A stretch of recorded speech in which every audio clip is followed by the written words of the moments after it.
आज हम एक ऐसी कहानी सुनने जा रहे हैं जो आपको अंदर तक हिला देगी। ये कहानी है साल 2009 की, एक दूर दराज के कोचिंग हॉस्टल में घटी एक सच्ची घटना। देखिए, ये सिर्फ एक भूत की कहानी नहीं है, ये एक ऐसी आत्मा की कहानी है जो शायद कुछ कहना चाहती थी। तो चलिए इस मामले की तह तक चलते हैं। तो बात है साल 2009 की। जगह थी एक रेजिडेंशियल कोचिंग कैंपस।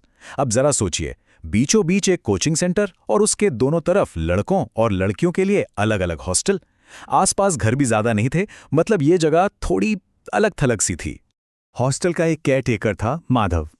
उसने सारे स्टूडेंट्स को एक सीधी और बड़ी ही सख्त चेतावनी दी हुई थी।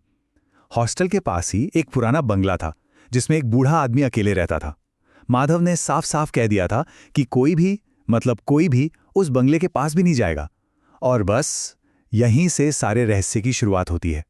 अब जैसा कि अक्सर होता है, चेतावनियों को कौन ही सुनता है।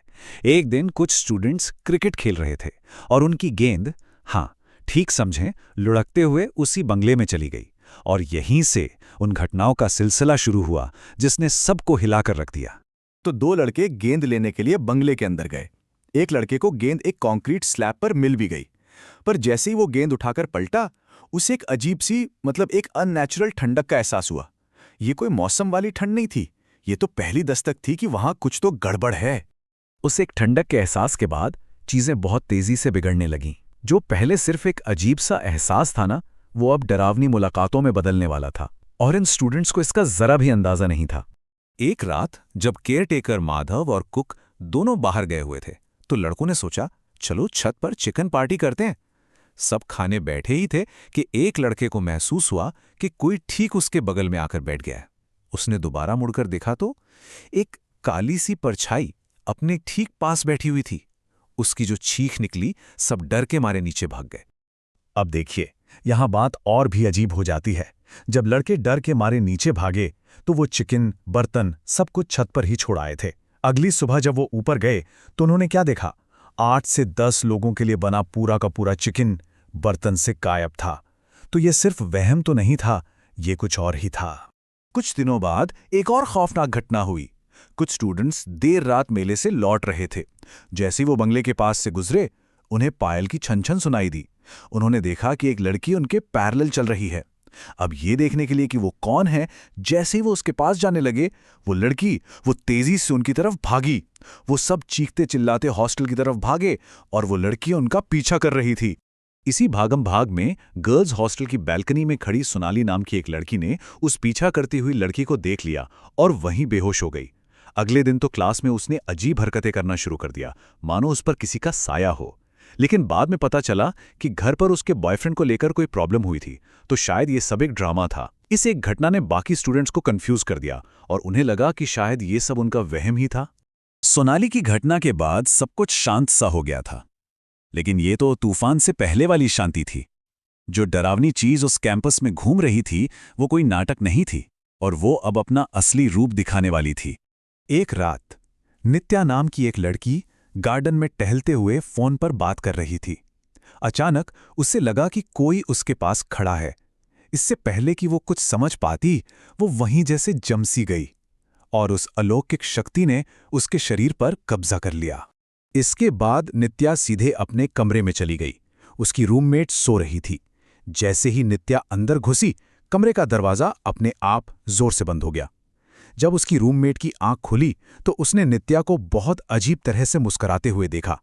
वो डरकर भागने लगी, पर दरवाजा खुला ही नहीं। उसकी चीखें पूरे हॉस्टल में गूंजने लगी। बाहर सारे स्टूडेंट्स और केयरटेकर माधव इकट्ठा हो गए थे। वो दरवाजा खोलने की कोशिश कर रहे थे, पर वो जाम हो गया था।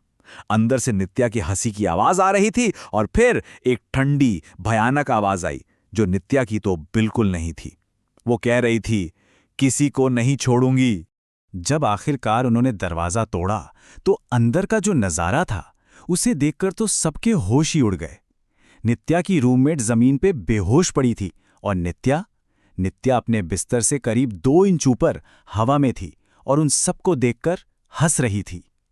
ये उस अलौकिक शक्ति का एक ऐसा प्रदर्शन था जिसे कोई भी झुठला नहीं सकता था।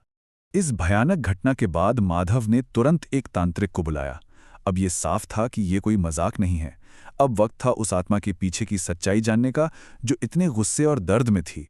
तांत्रिक के पूजा पाठ के दौरान वो आत्मा नित्या के शरीर से बोली। उसने बताया कि उसका नाम सुधा है और वो उसी बंगले में रहने वाले बूढ़े आदमी की बेटी है।